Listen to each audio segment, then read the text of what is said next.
Jayam Vishnupad Paramātmā Parivrājaka Stottra Sattva Srimad His Divine Grace Srila A.C. Bhakti Vedanta Swami Srila Prabhupada Ki Jayam Vishnupad Paramātmā Parivrājaka Stottra Sattva Srimad Srila Bhakti Siddhanta Saraswati Thakur Goswami Maharaj Ki Jai Srila Bhakti Siddhanta Saraswati Thakur Tirobhav Mahamotsav Ki Jai Shri Shri Radha Gopinath Bhagavan Ki Jai Shri Shri Jagannath Baladev Subhadra Maharani Ki Jai Shri Shri Gaur Nitai Ki Jai Samaveda Gaur Bhaktivinoda Ki Jai Amar Purana Srimad Bhagavatam Ki Jai Nitai Gaur Premanandi Hari Hari Bol.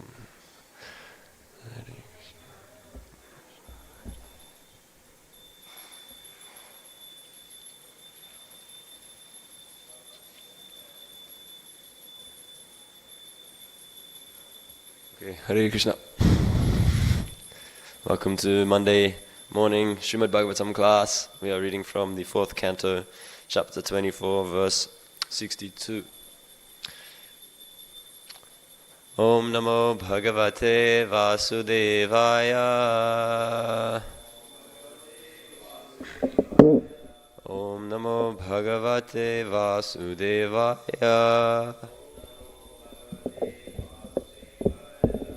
Om Namo Bhagavate Vasudevaya. Narayanam Namaskritya Naram Chaiva Narottamam Devim Saraswatim Vyasam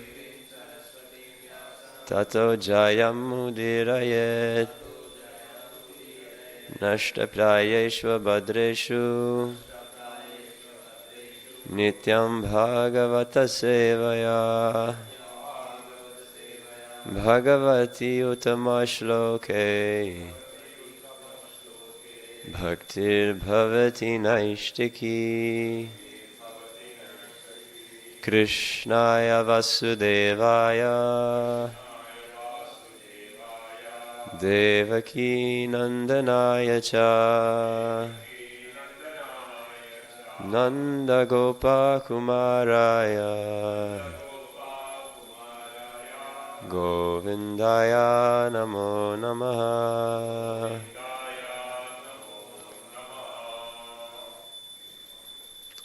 Kriya Kalapairidameva Yogina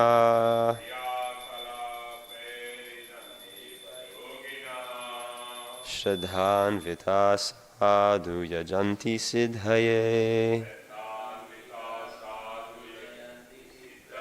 Bhutendriyanta Karanopalakshitam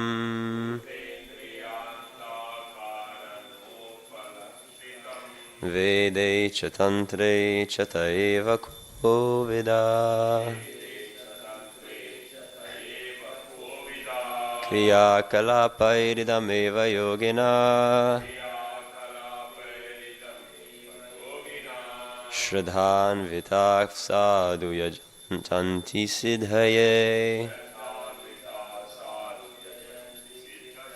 Bhutendriyanta Karanopalakshitam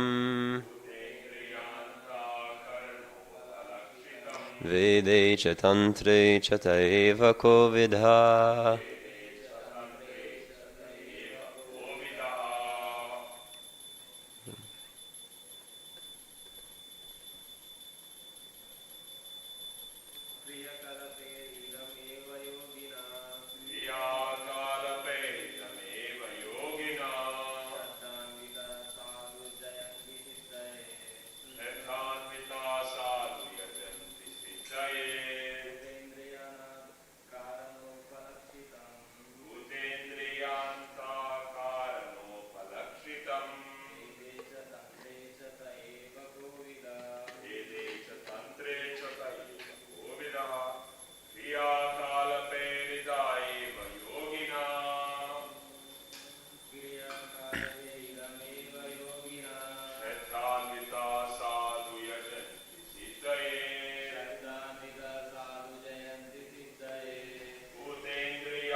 Word for word translation on kriya, activities.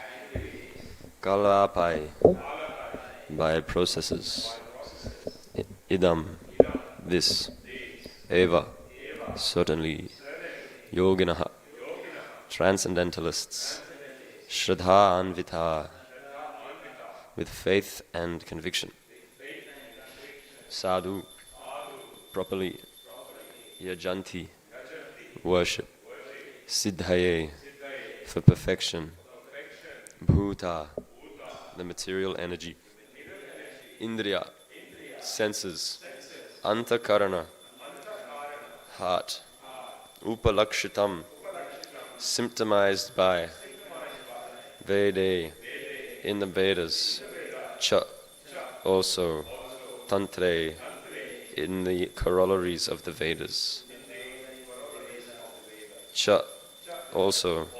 Te, your lordship. Eva, certainly. Kovida, those who are experts. Translation and purport by His Divine Grace, Srila A.C. Bhaktivedanta Swami Srila Prabhupada Ki. Translation, please repeat after me. My dear Lord, your universal form consists of all 5 elements.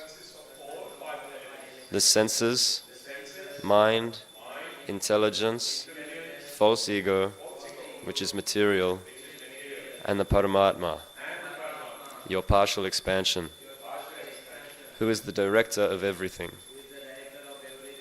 Yogis other than the devotees, namely the karma-yogī and jñāna-yogī, worship you by their respective actions in their respective positions. It is stated both in the Vedas and in the śāstras that are corollaries of the Vedas, and indeed everywhere, that it is only you who are to be worshipped. That is the expert version of all the Vedas. Purport. In a previous verse, Lord Shiva wanted to see the form of the Lord, which the devotees are always interested in. There are other forms of the Lord manifest in the material world, including Brahma and other demigods, and these are worshipped by materialistic persons. In the 2nd canto, 3rd chapter of Srimad Bhagavatam, it is stated that those who desire material benefits are recommended to worship different types of demigods, and in conclusion, the Bhagavatam recommends akama sarvakamo va mokshakama udaradi tivrena bhakti yogena yajeta purusham param. Srimad Bhagavatam, 2nd canto, chapter 3, verse 10. The devotees, the jñānis, who are known as mokshakama, and the karmis, who are known as sarvakama, are all aspiring to worship the Supreme Personality of Godhead, Vishnu. Even when one performs yajna, as stated here, kriya kalapai, he should always remember that the demigods are but agents of the Supreme Lord. Actually, the worshipful Lord is Vishnu, Yagyeshwara. Thus, even when different demigods are worshipped in the Vedic and Tantric sacrifices, the actual goal of sacrifice is Lord Vishnu. Therefore, in Bhagavad Gita, chapter 9, verse 23, it is said, Ye pyanya devata bhakta yajante shrattayanvita te pimam eva konteya yajantya vidhi purvakam. Whatever a man may sacrifice to other gods, O son of Kunti, is really meant for me alone, but is offered without true understanding. Thus the worshippers of various demigods also worship the Supreme Lord, but they do so against the regulative principles. The purpose of the regulative principles is to satisfy Lord Vishnu. In the Vishnu Puran 3.8.9, the very same thing is confirmed. Varnashramācharavata Purushena Parapuman Vishnur Aradhyate Pantha Nanyat Tat Toshakaranam. Here it is clearly mentioned that the karmi, jnāni or yogi, in fact everyone, worships Lord Vishnu, if he is actually expert in knowledge of the Vedas and Tantras. The word Kovida is very significant, for it indicates the devotees of the Lord. Only the devotees know perfectly that the Supreme Personality of Godhead Vishnu is all-pervading. Within the material energy, he is represented by the 5 material elements, as well as the mind, intelligence, and ego.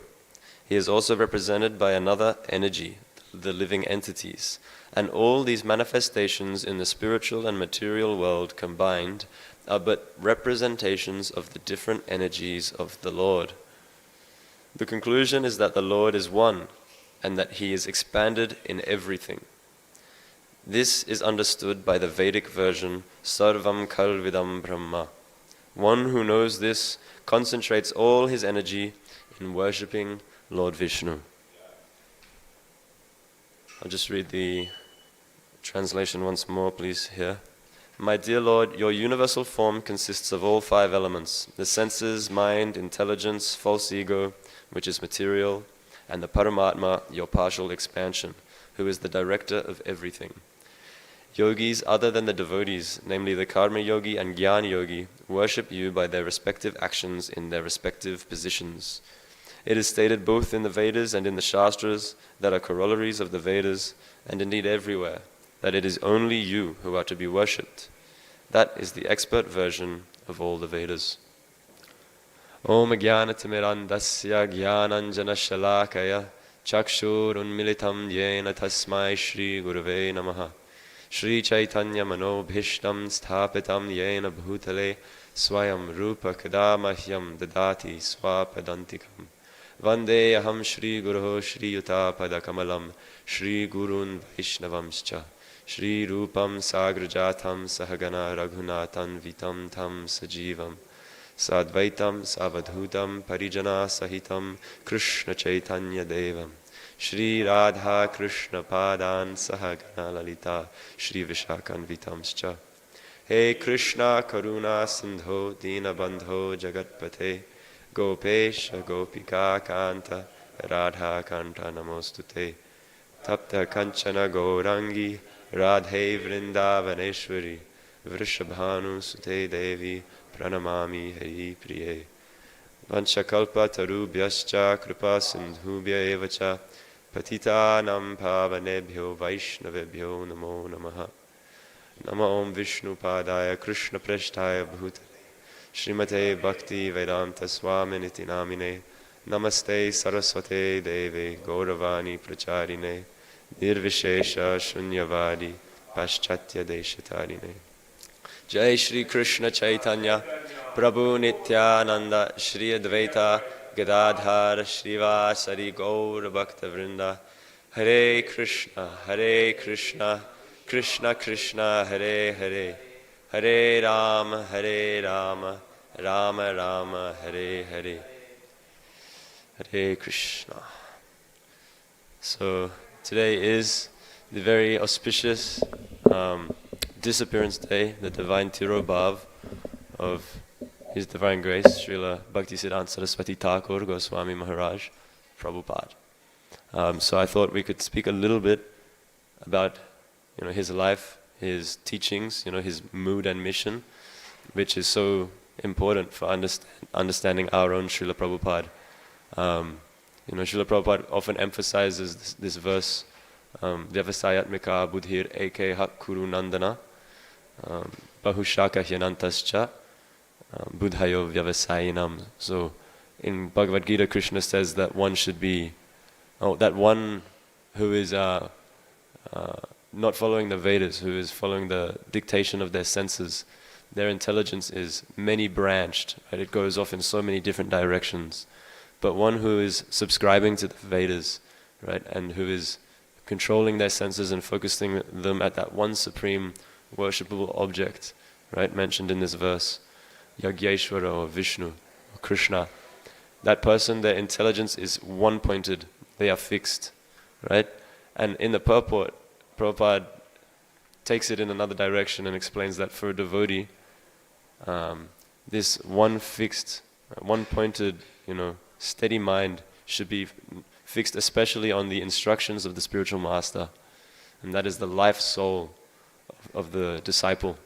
So Srila Prabhupada, he's such a potent example of someone who's taken the instructions, just one simple sentence of their spiritual master to the core of their heart, and it's poured out, so much mercy on the entire world, right? It's not just for himself that he follows this instruction, but we'll see as we discuss more about the life of Srila Bhaktisiddhanta Saraswati Thakur, how the preaching mission, which is so prominent, especially in our branch of the Sampradaya, right? This ISKCON movement is all about preaching, and that has been passed down through our Sampradaya, and Srila Prabhupada has become this perfect Goshtyanandi, right? The one whose bhajan is preaching itself, and he has followed in the footsteps of his spiritual master in that sense. So we'll discuss that in connection to the verse and purport today. I thought a relevant verse I've learned recently. Every night you might see the brahmacharis, they walk past with a big pot of something hot steaming upstairs. We take a big pot of hot milk because dinner for the brahmacharis is 400 mils of hot milk, turmeric milk. Prabhupada says that it's good for the brain tissues, so taking a nice quantity like that just once a day is really good. And I was reading Bhagavad Gita. This is kind of a bit silly, but I read this verse: Aham kratur aham yagya, swadaham aham oshadam, mantroham aham evajam, aham agnir aham hutam. So Krishna says that I am the yagya, I am the oblation, I am the sacrifice, I am the healing herb, I am the melted butter, like the milk product, I am the fire, and I am the sacred syllables. So everything involved in a yagya is Krishna. Like the mantras that we need to be able to perform the yagya properly is Krishna. The fire itself is Krishna. The brahmanas, the people doing the yagya, they are completely dependent on Krishna.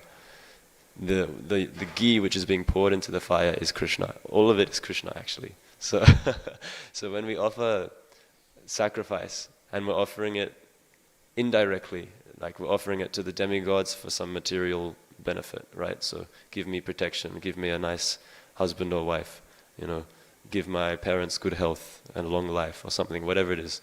May my car, also have a long life. Whatever the yagya is. If it's for some material result, this is what we call demigod worship. But when you realize that Krishna is everything, the entire sacrifice is dependent on Krishna. It rests on him. It rests on his energies, right? And it's Krishna's mercy that we are able to perform this yagya. And you realize that the whole thing is just an offering to Krishna. Whether you do it directly or indirectly, the whole thing is just Krishna. And I was just thinking about that while I was cooking milk. We've got the milk product there, we've got the flame going. When we offer with the bell, we chant the mantras, Nama Om Vishnu Padaya. So the whole thing is actually just Krishna's mercy. And you can meditate on that in the various different yagyas that we perform as devotees. So, Prabhupada is talking about that here. It's also explained in Srimad Bhagavatam, Yata taror mula nishechanena tripyanti tat skanda bhujo pashakaha. That the same way one waters the root of a tree to nourish all of the branches, all of the leaves, in the same way that one pranopahara chayatendriyana, the same way that one feeds the stomach, giving strength to the life airs, enlivening all of the senses. In the same way, tataiva sarvar haranam achyuteja. One who worships the Supreme Lord, Achyuta, pleases everyone, every living being. Just by worshipping Krishna, everyone is satisfied. So this is like the direct process, right? This verse, akama sarvakama va, that akama, one who is liberated, free from all desires, they should worship Krishna. I mean, you can just stop there, right? Like someone who's free from all desires. If they're worshipping Krishna, what should we be doing? But then, sarvakama, so someone who has the desire for everything, right? This many-branched tree, the intelligence going in every direction. How can we invent a new medicine which will cure all of our diseases? How can we extend our sense gratification so it's not just a quick little spike, but how can we fill every second of the day with sense gratification? How can we, defeat our enemies? How can we accumulate more wealth? All of these desires, we direct this intelligence which Krishna has given us, instead of it directing it towards worshipping Krishna, the only supreme goal, right? We direct it in all of these millions of endless directions to please the unlimited desires of our senses. So sarva kamo. Such a person, it's recommended, if you want all those desires fulfilled, even you can worship Krishna as well. Because Krishna is the only person who's, man proposes and God disposes. And Krishna is the only one who can sanction the fulfillment of all those desires. And Prahlad Maharaj says in the 7th canto that a parent can't save their child, a doctor can't save the patient, and even a boat on the ocean can't save a drowning man. Right? So imagine you're drowning in the ocean, and you climb and get up onto the boat. You've got this. You've been saved. The rescue team has come. They threw the inflatable thing, and you climb onto the boat. You've been saved, right? Like you were about to die, and you've been saved. But Prahlad Maharaj says no. That boat hasn't saved you, because you come back to shore and you've still got birth, death, disease, and old age waiting for you. The same way the parent, they do everything they can to protect their child, to help them grow. But what are they helping them grow towards? Every passing of the sun for a non-devotee is just another step closer towards death. So all of us are... Prabhupada says in the introduction to Bhagavad Gita that our very existence is in the atmosphere of non-existence. Our very existence is in the atmosphere of non-existence.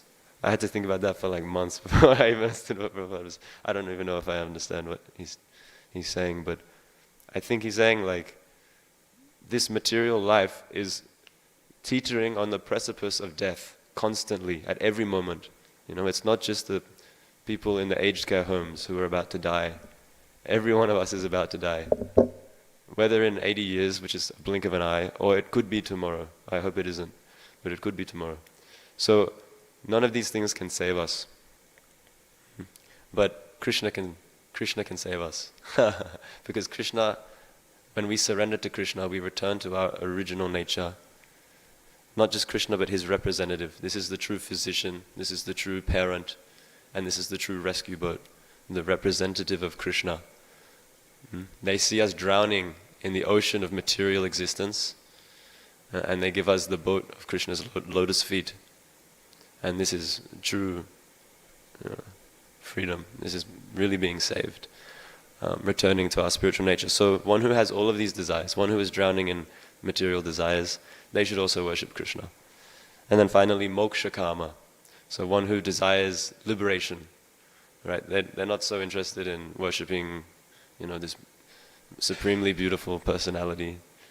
Not so interested in that. I'd rather just be God myself, merge with Brahman. Even if that's your desire. Krishna's name is Mukunda. He's the one who gives liberation, mukti, right? So all of these personalities, whatever your desire is, all desires, no desires, desire for no desires, whatever your desire is, just worship Krishna and it'll all work out. So that is the... And further, Prahlad Maharaj in the 7th canto, towards the end, sorry, not Prahlad Maharaj, but Narad Muni, who was explaining, to Yudhishthira Maharaj through this narration of the pastime that takes place between Prahlad Maharaj and his worshipable Lord Nrsimhadev. He explains this story to answer Yudhishthira Maharaj's question. Yudhishthira Maharaj asks, how can the Supreme Lord be biased towards the demigods, right, and cruel, unfair towards the demons? And so Narad Muni explains to Yudhishthira Maharaj this entire pastime of Prahlad Maharaj being protected by the Supreme Lord, and Hiranyakashipu, his demonic father, ultimately being annihilated by the Supreme Lord. But he gives the background context, and he explains that Nrsimhadev is also a devotee who's come down from Vaikuntha, right? The gatekeeper of Vaikuntha is cursed to come down and live out 3 lives as a demon. And so this gives some context that the Supreme Lord, even though he is, it's explained that Hiranyakashipu charged at Nrsimhadev to attack him like a mosquito flies into a flame, and he disappears in the light of that big, great flame. So this really intense battle between Nrsimhadev and Hiranyakashipu takes place. But we forget, when we get captured in the story, that Hiranyakashipu is a devotee of Krishna. And even on the battlefield of Kurukshetra, it's explained that just by looking at the opposing army, Krishna cut the lives of all of those warriors in half, just with his glance. And Krishna tells Arjuna that I have already killed all of these warriors. Right? You just become an instrument. But Prabhupada explains that one who understands that Krishna, despite being on the side of Arjuna, and apparently favoring the Pandavas, is completely impartial. So a person who has understood that has achieved liberation. They have achieved the perfection of human life, because Krishna, everyone who going to war with the Pandavas, right, all of the Kauravas, all of them who saw Krishna on the battlefield at the time of death achieve liberation. So Krishna is bestowing just as much mercy onto the Kauravas at the battlefield of Kurukshetra. And when he kills the demons, it is the same. So Krishna is impartial, and Narad Muni is explaining this to Yudhishthira Maharaj to clear up his doubts. And Yudhishthira Maharaj, after hearing this story, he's so pleased, he's so ecstatic hearing about this unlimited mercy and compassion of the Supreme Lord.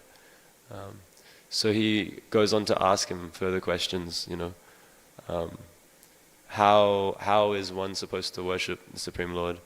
And he asks, especially as a householder, how am I supposed to worship the Supreme Lord? You see these sannyasis, these renunciates constantly engaged in devotional service, and it seems a little unfair, the grahastas are working so hard every day to support the other 3 ashrams, and they don't get to do all of that, nice devotional service. Well, the really potent, strong grahastas do. But he's asking, what is my duty as a householder? How can I increase my service to the Supreme Lord? And interestingly, 2 weeks before the disappearance of Srila Bhaktisiddhanta Saraswati Thakur Goswami Maharaj, our Srila Prabhupada asked the exact same question. He sent a letter to his spiritual master 14 days before he left. He ended his manifest lila. He sent him a letter asking, all of my godbrothers, the brahmacharis, and sannyasis are engaged in direct service to you in all of the various Gaudiya mats that you've established in India. But I'm just a householder, so how can I please you? How can I serve you more directly? And in his letter, in reply, Srila Bhaktisiddhanta Saraswati Thakur Goswami Maharaj just echoed the same instruction that he told Srila Prabhupada in their first meeting. If you just preach in the English language, print books and preach the teachings of Lord Chaitanya, the mission of Lord Chaitanya, if you just preach that in English, not only will you become perfect, but anyone who helps you in this service will achieve perfection. Right? So even us, if we can help Srila Prabhupada spread that mission of Lord Chaitanya, Srila Bhaktisiddhanta Saraswati Thakur, who is understood to be an eternal associate of Mahaprabhu, is giving us that benediction just by helping Srila Prabhupada follow his spiritual master's instructions. So Yudhishthira Maharaj asks Narad Muni the same question, and Narad Muni explains 3 things. he explains the appropriate time for worship, he explains the appropriate place for worship, and he explains the appropriate person for worshipping the Supreme Lord. So this is just towards the end of the 7th canto. Kala Desha Patra. He explains the right time, the right place, and the right person to worship. And in so doing, in explaining the right person to worship and the right person to be worshipped and the right person to do the worshipping, he explains the various duties of different varnas and ashrams. So like that, we learn that actually everyone is engaged in devotional service to the Supreme Lord. And this was a very important principle that Srila Bhaktisiddhanta Saraswati Thakur was his whole life establishing, his whole life actually, from a very, very young age. Because his father, Srila Bhakti Vinod Thakur, who is another great acharya in our sampradaya, he was present when the Gaudiya Vaishnava lineage, which we are all part of, which comes down from Sri Krishna Chaitanya Mahaprabhu, this sampradaya started to go through like a dark age, basically. There were these upper sampradayas branching off, propping up around India at that time. And so Srila Bhaktivinoda Thakur was known to be very, very strong, use his expert understanding of Shastra to reveal, he would enter the dens of these, particularly two sort of upper sampradayas were there. So there were Sahajiyas, which is basically somebody who takes very cheaply the esoteric pastimes of the Supreme Lord. And they would even engage in illicit sexual activities on the basis of, thinking themselves part of Krishna's Leela. So this sampradaya, upper sampradaya, and the second was the, the Brahmanas and Goswamis who considered themselves in that position based on their birth. So caste Brahmanas and caste Goswamis. Based on their hereditary lineage, they considered themselves the only authorized people to perform worship of Lord Vishnu, to worship the Shalagram Srila and to give initiation and things like that. So Srila Bhaktivinoda Thakur, he was very bold in revealing these people, exposing them and challenging them, and defeating them. And one time he was being called by the devotees, like the real devotees, to go and challenge these upper sampradayas, especially the caste Goswamis, who had written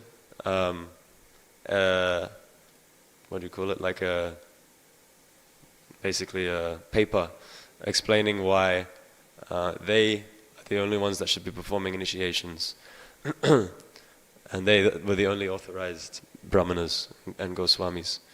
And so they were calling Bhaktivinoda Thakur to come and refute this with his expert knowledge, right?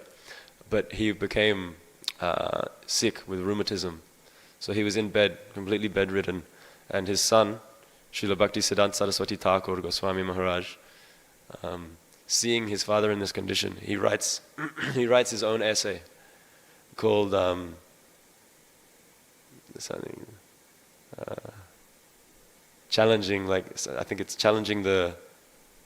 concerning the comparison between Brahmanas and Vaishnavas, right?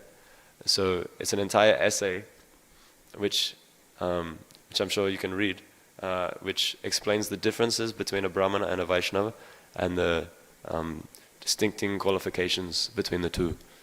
So reading this essay, Bhaktivinoda Thakur becomes so pleased, and he sends his son on his behalf, just this young man, to go and refute all of these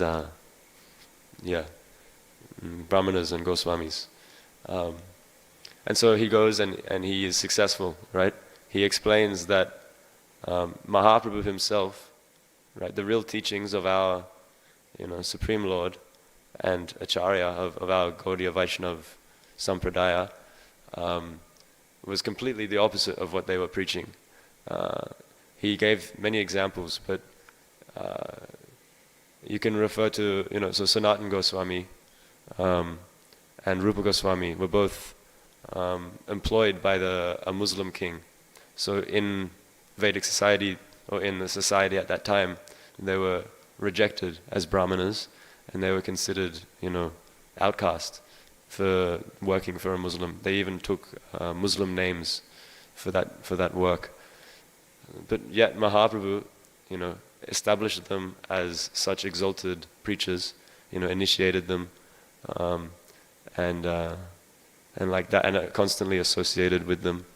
So Sanatana Goswami is coming to meet his spiritual master, Sri Chaitanya Mahaprabhu, in Jagannath Puri, and he walks through Jharkhand forest, and because there's not any clean water available, he's forced to take bath in unclean water, and he's unable to eat proper food, so he becomes quite sick on the way there, and fearing that this sickness will affect the Supreme Lord, he's like avoiding him, and Mahaprabhu sees this and is very upset and comes and embraces him.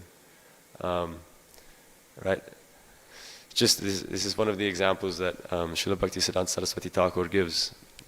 Again, Sanatana Goswami, when he's approaching the Supreme Lord, he walks along the beach rather than past Jagannath Puri temple, because he knows that as an outcast, the Pandits and the Brahmanas who are doing the worship there would be very dissatisfied seeing this person. They would become unclean just by looking at him. Right? This is how Sanatana Goswami thinks of himself. So it's explained that a devotee is very expert at finding any reason to become completely humbled and take the lowest position. So Sanatana Goswami is walking along the beach and his feet get completely burnt by the blistering heat. And when he finally arrives, he finds himself covered in these weeping wounds. And so he decides that at the Jagannath Ratha Yatra, because he's so unclean, he's so impure, and because the Supreme Lord is going to try to embrace him despite this unclean bodily fluid emanating from his body, he decides that instead he'll just give up his life. He'll throw his body in front of the Ratha Yatra cart, in front of Mahaprabhu, and in that way he'll achieve the perfection of life. And Mahaprabhu, knowing this, chastises him and tells him that this body is mine. If you're going to prematurely give it up, then you're in ignorance, you're in darkness. This body, it belongs to me now because you are my disciple. And so your body should be used and engaged in my service. But hearing this, Sanatana Goswami is struggling, and he asks Jagadananda Pandit what he should do, because he feels so much pain seeing his Supreme Lord treat him so nicely. So Jagadananda Pandit, feeling empathy for his struggle, recommends that after the Ratha Yatra he should go back to Vrindavan, and with that distance, appease himself and the Lord. But then Mahaprabhu finds this out as well, and he chastises Jagadananda Pandit, right? So this Brahmana, he is chastising him and saying that I am a sannyasi, and I do not see a distinction between these different bodies, right? This body of a so-called outcast, right, which is weeping, bodily fluids from its blisters, and this body of a brahmana, right, so-called brahmana. The sannyasi does not see a difference between these two bodies. And so then, to prove this, Mahaprabhu embraces Sanatana Goswami and he becomes completely cured of all of these blisters.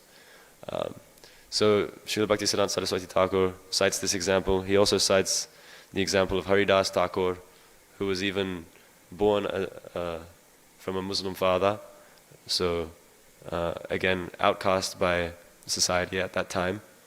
But Sri Krishna Chaitanya establishes him as the Namacharya, right?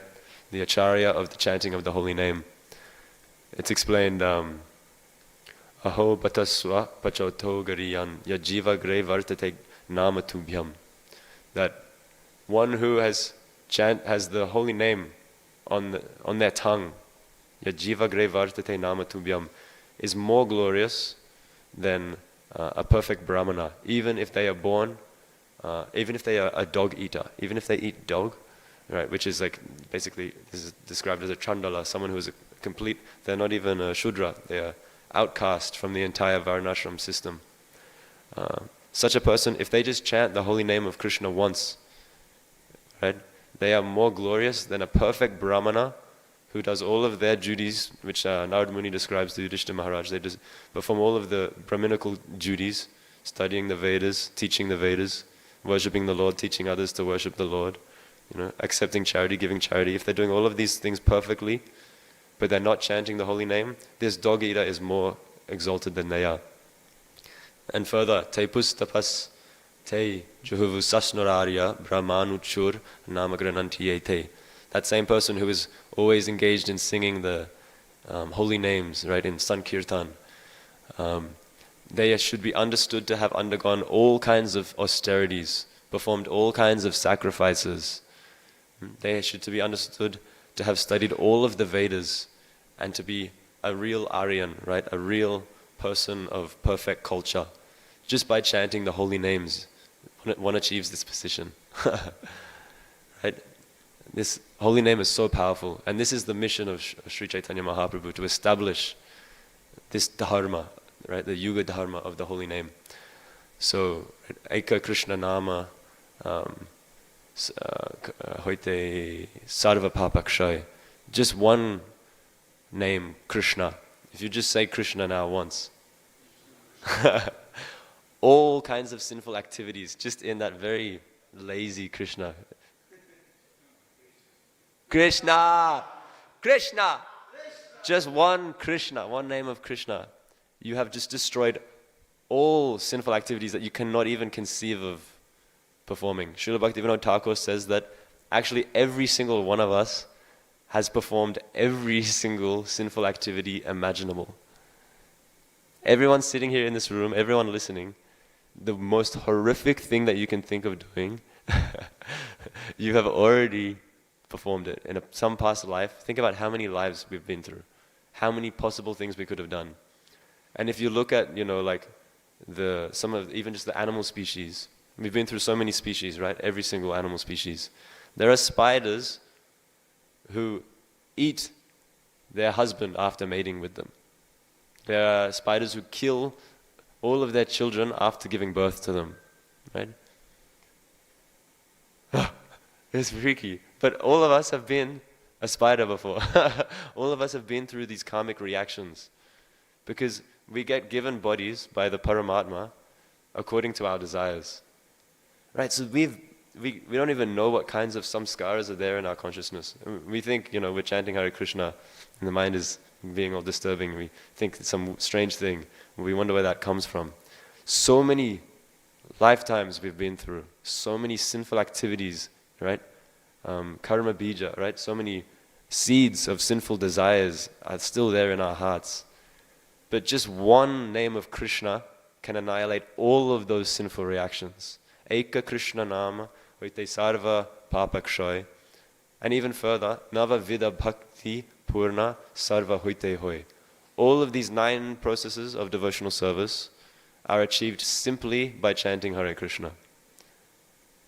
So, Aho Bata Swapacho Togariyan, one who has chanted the holy name of Krishna is better than even a brahmana who is performing all of their duties perfectly, just by chanting Hare Krishna. So this is the position of Haridas Thakur, one who chants 300,000 names of Krishna every day, right? And Sanatana Goswami, after Mahaprabhu leaves, he's stays in Vrindavan for another year upon the request of Mahaprabhu, and he's discussing with Sanatana Goswami, their Supreme Lord. And he says to Haridas Thakur, Achar prachar nameraka raha duikarja, tumi sarva guru tumi jagatera arja.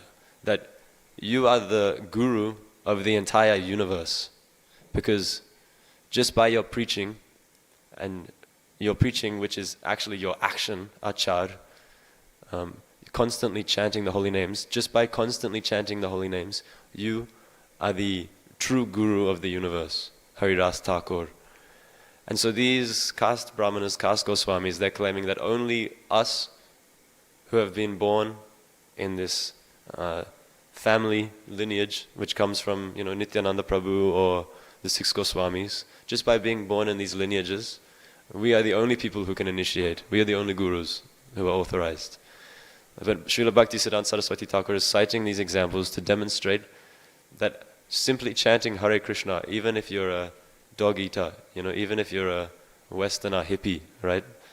From the hippie movement in the 60s, if you just start chanting Hare Krishna, then you are more exalted than a perfect brahmana who is not engaged in such chanting.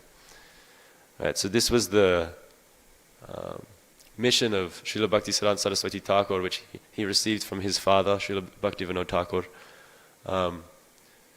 Around this time last year, I was fortunate. I got to travel to India, and we spent about 2.5 weeks in Mayapur. Around this time, so we went to visit the Samadhi of Srila Bhaktisiddhanta Saraswati Thakur, which is the Sri Chaitanya Mat in Mayapur. And as we were traveling there, it's very close to the birthplace of Nimai, right? Sri Krishna Chaitanya Mahaprabhu, the very neem tree which Mahaprabhu appeared underneath, right, from the womb of Sachi Mata. This tree is still there, so you can go and offer a prayer to this tree, circumambulate the tree, perform some worship. We stopped there, and then we went further along to the Samadhi. This is the Sri Sri Gandharvika Giridhari temple. These are the worshipable deities of Srila Bhaktisiddhanta Saraswati Thakur. And we went there, and there's one nice bhajan describing the qualities and life of Srila Bhaktisiddhanta Saraswati Thakur. So we sang that there at his Samadhi, took the Charanamrita, and we went and had darshan of his deities. And it's very beautiful. If you circumambulate the deities there in the temple, almost kind of hidden in these little holes in the wall surrounding the altar, are deities of the 4 sampradaya, acharyas and their, original teacher, right? So we've got the the Sri Sampradaya, which comes from Lakshmi Devi, with the main acharya, the founder acharya, Ramanujacharya. So there you can offer them your respects. Then you can walk further along and find Vishnu Swami, the founder acharya of the Rudra Sampradaya. And then you can walk further along, you can see Nimbarkacharya, the founder acharya of the Kumara Sampradaya, right, the 4 Kumaras. And then finally you walk further and there is Madhvacharya, our own founder acharya of the Brahma Madhava Gaudiya Sampradaya. So yeah, it's very beautiful. You can circumambulate the 4 Sampradayas like that. And you can walk further along and find as well the Samadhi of Srila Gaura Das Babaji Maharaj. So this is the spiritual master of Srila Bhaktisiddhanta Saraswati Thakur. And it's explained that, right, the Simha Guru, who's been constantly, tearing down these upper sampradayas, the misrepresentations of Shastra and of the teachings of Mahaprabhu, he also, when his own spiritual master finished his manifest lila, Srila Gaura Das Babaji Maharaj, there was a big debate amongst the Smartas and the Babajis at the time about what to do with the body of this exalted saint, Srila Gaura Das Babaji Maharaj. And there was a notion at the time that if you could drag, as a final kind of rite, you could drag this saint's body through the streets of Navadvip, which was completely shastric. But Srila Bhaktisiddhanta Saraswati Thakur, hearing this, he goes there and he challenges all of them, right? One of the very few disciples, I think, of Srila Gaura Das Babaji Maharaj, Srila Bhaktisiddhanta Saraswati Thakur Maharaj goes there and he requests any of them who in the past year who hasn't engaged in illicit relations with a woman of loose character in the last year, if any of them haven't done that, they can step forward and take the body of his spiritual master. This lion guru, right, he challenges all of them like that. No one steps forward. He says, okay, if in the last 6 months no one has broken this regulative principle, right, of illicit sex, you can step forward and take the body of my spiritual master. And still no one steps forward. 3 months. In the past 3 days, he finally says, if none of you have engaged in illicit relations, but they're just so completely stunned, right, by the potency of this Simha Guru, right? So no one steps forward. And Srila Bhaktisiddhanta Saraswati Thakur, in that way, just by speaking, right, he completely stuns all of these people, and he takes the body of his spiritual master to this very sacred place. So their samadhi is actually understood to be this temple itself, is located at the well, so it's right next to the yoga pit of the birthplace of Nimai, Sri Krishna Chaitanya Mahaprabhu, and living next door to Mahaprabhu, right, Jagannath Mishra, his father, was his uncle, maternal uncle, Srila Chandrasekhara Acharya. So he was the husband of the sister of Sachi Mata. So Mahaprabhu's mother, Srimati Sachi Devi, her sister Sarvajaya Mata, and her husband, Chandrasekhara Acharya, lived next door. And this temple was situated right there.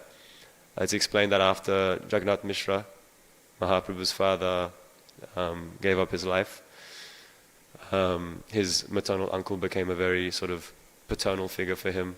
He protected him and his mother, and he performed many leelas at his house. He used to do plays with his friends of Krishna Leela. As a young child, he would perform Krishna Leela with his friends at his uncle's house. And so Srila Bhaktisiddhanta Saraswati Thakur,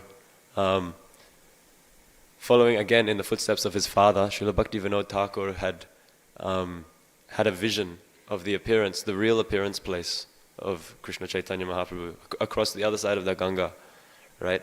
And so he checked this. He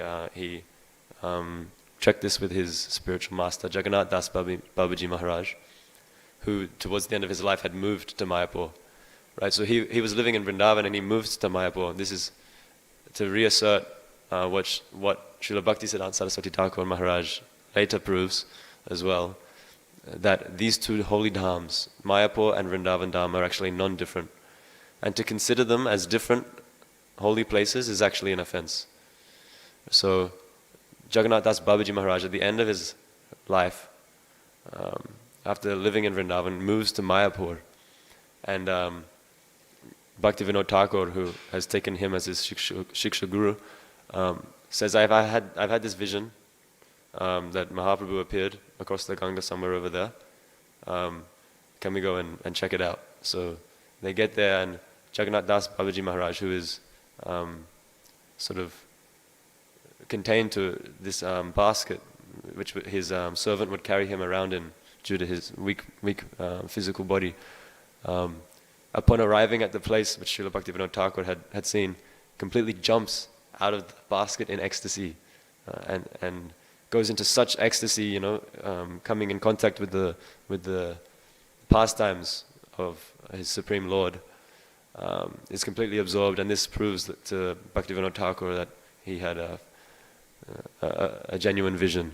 So just next to this yoga pit is the place where Mahaprabhu would also perform these plays to his uncle, and so it's understood that location is actually the forest of Vrindavan in Mayapur. And so Srila Bhaktisiddhanta Saraswati Thakur, in this temple complex, there is actually a Radha Kund and Shyam Kund, and even a hill of Govardhan Shilas. So you can have a full parikram of Vrindavan just in this temple. So Bhaktivinoda Thakur had sort of excavated the real locations of the holy Dham, just like the six Goswamis, and his son, who carried out his preaching mission, further developed what Bhaktivinoda Thakur had excavated. So this was the mission of Srila Bhaktisiddhanta Saraswati Thakur, and Srila Prabhupada then, after his spiritual master develops, Srila Prabhupada distributes it to the rest of the world. So this powerful preaching of Srila Bhaktisiddhanta Saraswati Thakur Maharaj was taken up by Srila Prabhupada, that final instruction that he received in those final 2 weeks to preach in the English language, right? Srila Prabhupada prints his first Back to Godhead magazine 7 years after the disappearance of his spiritual master. So in 1937, Srila Bhaktisiddhanta Saraswati Thakur Maharaj finishes his Manifest Leela. 7 years later, in 1944, Srila Prabhupada prints his first Back to Godhead magazine on the disappearance day of his spiritual master. So this Back to Godhead, if you look at the front, it's this very nice, Srila Prabhupada himself designed the logo. In the bottom right corner is his own spiritual master, Bhaktisiddhanta Saraswati Thakur Maharaj, in thought. And then at the top there's a big banner, right? Back to Godhead. I was just reading this, and I hadn't never quite realized that these little details that Prabhupada had designed. In the top, just above the banner, it said, Godhead is light, and nascience is darkness. Where there is Godhead, there is no nascience. So this is one verse that Srila Prabhupada often quotes. Krishna Surya Sama Maya Hoy Andakar, Jahan Krishna Taha Nahi Mayar Adhikar. He writes this at the top, and just inside the Back to Godhead banner, there is, in the top left, Mahaprabhu, his figure, effulgent like a big glowing sun, with rays coming across. And in the bottom right corner there are many individual silhouettes, like in the darkness, of individuals reaching up for Mahaprabhu. And then it's explained that the banner of Back to Godhead sort of unfurls across like a flag. And that just reminded me of one verse in Bhagavatam. It's explained that the Ganga, which purifies the three planetary system, unfurls like a victory flag through the cosmic manifestation from the flagpole, which is the leg of Vamanadev, extending up to the top of the universe, right, above Brahmaloka, piercing the covering of the cosmic manifestation. So that Ganga, which unfurls like a victory flag, purifies the three worlds. And this transcendental literature which Srila Prabhupada has been distributing upon the order of his spiritual master, right? So Bhaktivinoda Thakur, who excavated the real mission of Mahaprabhu, Bhaktisiddhanta Saraswati Thakur then developed and Srila Prabhupada distributed across the world through his transcendental literatures. So any of us who engage in the distribution of these transcendental literatures, Srila Bhaktisiddhanta Saraswati Thakur Maharaj Prabhupada said himself, will achieve pure love of Godhead, just like Srila Prabhupada, just by assisting Srila Prabhupada. So like that, I think we can end the day there. Whether you are a dog eater, please don't eat dogs but if you are, just chant Hare Krishna. Akama sarva kama va moksha kama udaradi. Whatever your desires, just chant Hare Krishna and distribute, help Srila Prabhupada distribute this chanting of the holy names, which is manifest in these beautiful transcendental literatures. Okay, Hare Krishna, Krishna Krishna, Hare Hare, Hare Rama, Rama Rama, Hare Hare. Sorry, we've gone a bit late to 9 o'clock, so I'll just end there. Hare Krishna.